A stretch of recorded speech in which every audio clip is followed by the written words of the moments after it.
পশ্চিমবঙ্গের বিভিন্ন সাইবার মামলাতে বিভিন্ন জেলার এই মুহূর্তে অবস্থান করছি মহারাষ্ট্রের সুন্দর হিল স্টেশন থেকে মামলার ফাঁকে ঘুরতে ঘুরতে আপনাদের জন্য কিছু আইনি পরামর্শ দেওয়ার চেষ্টা করছি। আশা করছি আপনাদের কাজে লাগবে। যারা ফ্ল্যাট কেনেন, যারা বাড়ি কেনেন, যারা দোকান কিনবেন ভাবছেন, তাদের জন্য এই পরামর্শটা খুবই গুরুত্বপূর্ণ। আপনারা অনেকেই ভাবেন এই সম্পত্তিটা লিজ নেব অথবা কিনে নেব। তো লিজ এবং সেলের মধ্যে কিন্তু অনেকটা পার্থক্য আছে। কিন্তু লিজটা যদি হয় 99 বছরের 99 ইয়ার্সের লিজ, প্রায় বিক্রির সমতুল্য, কিন্তু বিক্রি নয়। আপনার কাছে কোনো ফ্ল্যাট বিক্রি করে দিল মানে এটা উদাহরণস্বরূপ আপনি বাড়ি, ফ্ল্যাট, জমি, দোকান যে কোনো কিছু ভাবতে পারেন। আপনার কাছে প্রপার্টিটা দিয়ে দিল মানে ইন্ডিয়ান ট্রান্সফার অফ প্রপার্টি অ্যাক্টে পরিষ্কার বলা রয়েছে, আপনি হচ্ছে টোটাল অনারশিপ পেয়ে যাবেন। সেখানে আপনি রায়াত হয়ে গেলেন, ঠিক আছে? একটা সম্পত্তির বা একটা প্রপার্টির রায়াত হয়ে গেলেন। সেখানে আপনার কাছে ট্রান্সফারের যে রাইটস সেটা কিন্তু চলে এলো। আপনি যাকে খুশি সেটা গিফট করতে পারেন, যাকে খুশি দিতে পারেন।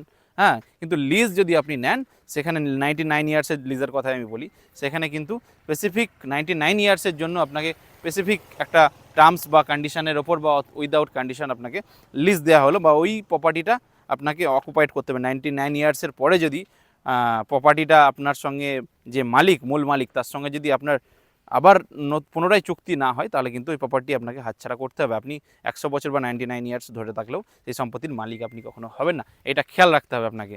আর লিজের ব্যাপারে যেটা বিষয় হয়ে থাকে বা সমস্যা যেগুলো হয়ে থাকে, ট্রান্সফারের বিষয়টা, আপনি আপনার লিজটাকে কাউকে যদি ট্রান্সফার করতে চান, সেখানে আপনি যখন লিজ ডিড রেজিস্ট্রেশন করছেন, সেখানে যদি সাব লিজ দিতে পারবেন, এই ক্লজ অ্যাড থাকে, তাহলেই কিন্তু আপনি আপনার লিজকৃত সম্পত্তি আরেকজনকে দিতে পারবেন।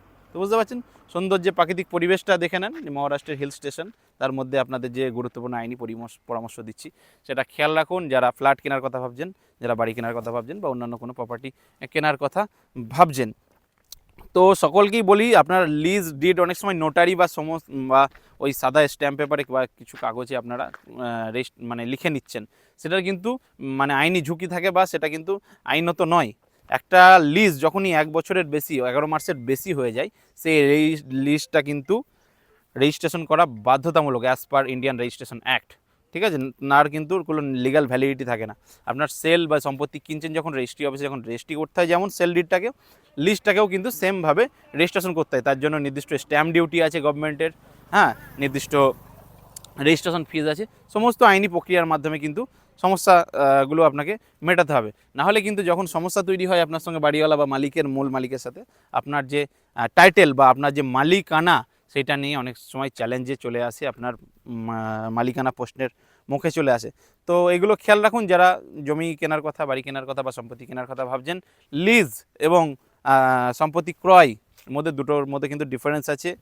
সবথেকে বেটার হয় আপনি সম্পত্তিটা ক্রয় করে নিলেন, সেল ডিড হয়ে গেল, ট্রান্সফার হয়ে গেল, প্রপার্টিটা ফুল অনারশিপ আপনার কাছে ট্রান্সফার হয়ে গেল। লিজ নিলে কিন্তু এই জিনিসগুলো খেয়াল রাখবেন যে লিজটা যদি আপনি কাউকে দিতে পারেন, এমন ক্লজ অ্যাড থাকবে, সেখানে সাব লিজ আপনি দিতে পারবেন, এই ক্লজ অ্যাড থাকবে। এবং লিজটা অবশ্যই রেজিস্ট্রেশন হতে হবে রেজিস্টার্ড অফিস থেকে, ঠিক আছে? নোটারি লিজের কোনো ভ্যালিডিটি নেই, আপনার আইনি ঝুঁকি আছে। তো ভালো থাকুন, সুস্থ থাকুন। জমির বিষয়ে যে কোনো আবার পরামর্শ নিয়ে আপনাদের সাথে আবার আসবো। মহারাষ্ট্রে সাইবার মামলা শেষ করি, আবার কথা হবে, চলুন।